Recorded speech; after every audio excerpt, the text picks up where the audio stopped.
Your Phone Could Ruin Your Life If You Let It, by Kristen Lewis. It was early Halloween morning, and 15-year-old Christina Morris Ward was walking to school in her hometown in Maryland. It was a trip she made every day, and there was nothing unusual about this particular morning. Then the unthinkable happened. Christina stepped into the crosswalk and was struck by a car.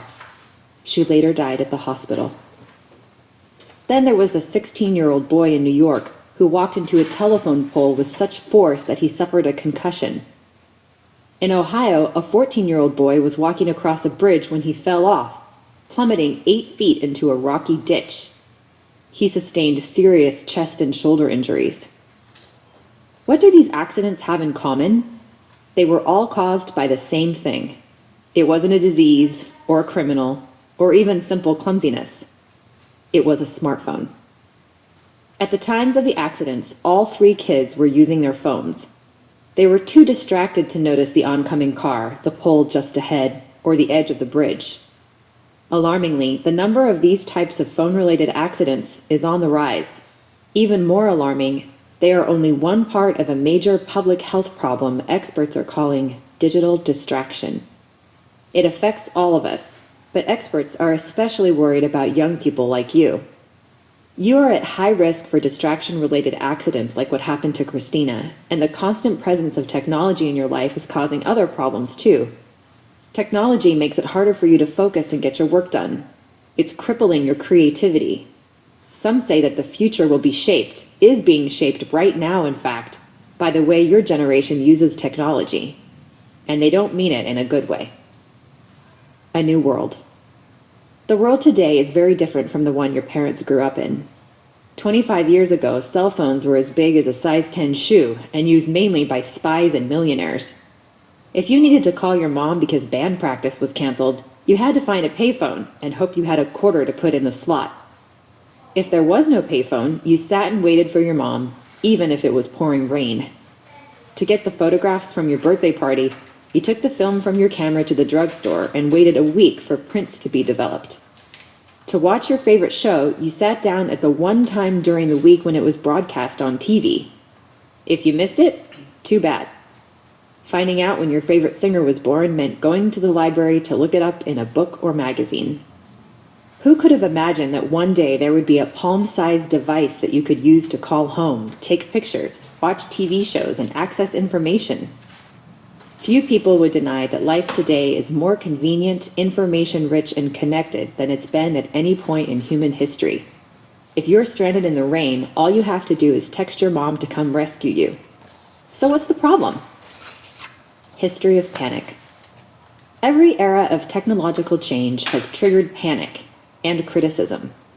In ancient Greece, the philosopher Socrates hated the act of writing things down.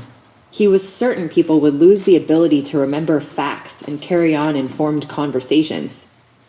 There were similar fears after the invention of the printing press in the 15th century made it possible to mass-produce books. Surely, some said, the human mind wouldn't be able to handle the overwhelming amount of information suddenly available to anyone who could read.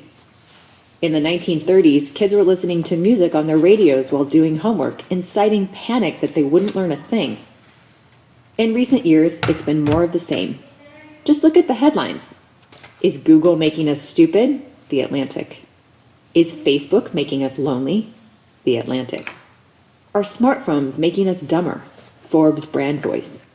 Are these fears just jitters about a changing world? Many experts are saying no, that today's tech is significantly different than the technology of the past. Why? Homework takes too long. The answer lies in how much time most of us, not just young people, are spending staring at screens. The average teenager spends more than 7 hours a day looking at a phone, tablet, laptop, or TV. But the problem is more complex than just the amount of time spent with technology. If you gave your screens your full attention for 7 hours straight and then turned them all off, that would be one thing. But that's not what's happening. What's happening is that your phone is constantly calling for your attention while you are supposed to be doing other things. You're walking down the street, but you're also watching a Vine video. You're doing homework, but hey, why not quickly check the latest NBA rankings? You're studying your Spanish verbs, but aw, look at how your cat is just sitting there staring at you. You take a quick picture and post it to Instagram. Sometimes you forget all about what you were supposed to be doing because that YouTube video is so hilarious you want to watch it again and again.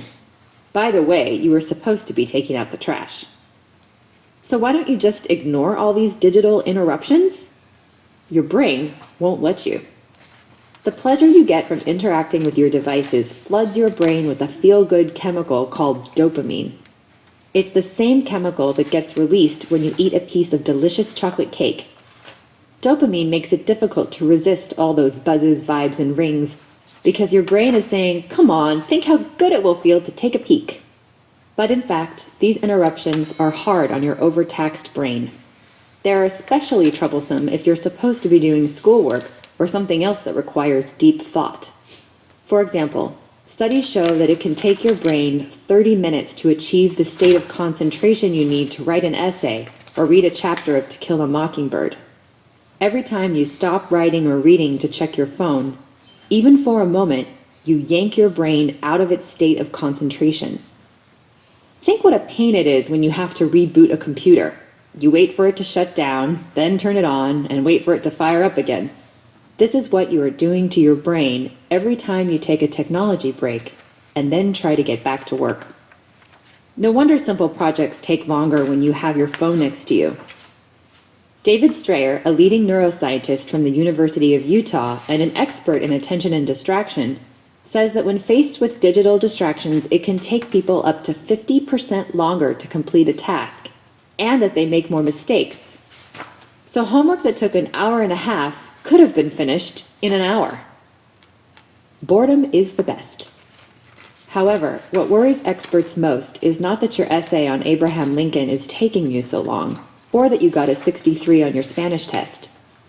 What worries experts is that you are never bored. It used to be that boredom was part of life. Just ask your parents what a family road trip was like in the days before smartphones and in-car DVD players. It was torture. Turns out, something happens to our brains when we are bored. Our minds wander. We come up with new ideas or new solutions to problems. Isaac Newton figured out gravity while relaxing in his mom's garden and watching an apple fall from a tree. Albert Einstein's most famous theories are said to have come from a daydream he had about riding a sunbeam to the edge of the universe. But who sits and stares out the window anymore when there's Instagram to click through or ESPN to check? When was the last time you were bored for more than a few minutes? When, in the course of your day, do you let your mind wander aimlessly? There is a reason you have your best ideas in the shower. There are no screens to distract you, unless you have a waterproof phone. Some experts worry that your generation will be so busy consuming media that you won't be able to create anything of your own. If everyone is busy playing Candy Crush, who will write the next Hunger Games? Or develop a life-saving treatment for cancer? Or invent a faster way to travel through outer space? Many questions. There is still much that we don't know about the human brain, and smartphones are still new enough that it's difficult to predict exactly how they will affect our minds over the long term, or whether the benefits of today's technology will outweigh the harm it causes. What we do know is that digital distraction can lead to very serious situations. According to a study by Ohio State University, the number of emergency room visits for injuries related to walking while using a mobile device has tripled over the past decade. Indeed, you are 4 times more likely to get hit by a car if you walk and use your phone at the same time. It's a statistic that haunts Gwen Ward, Christina's mother. Since Christina's tragic death, Ward has dedicated her life to trying to prevent accidents like Christina's from happening again. She created a team of safety champions at Christina's high school. They stand at intersections, passing out reflectors and pointing out unsafe behaviors like texting or using headphones to listen to music while crossing the street. Ward also works with a group called Safe Kids to spread the message. Putting away your phone might just save your life. How to Be Smart with Your Smartphone by Mackenzie Caro. 1. Do take control. Set aside time each day to turn off all your notifications for social media, messaging, and games. Enjoy the freedom of being undisturbed. 2. Don't sleep with your phone. Your phone screen gives off a kind of light that tells your brain to stay awake.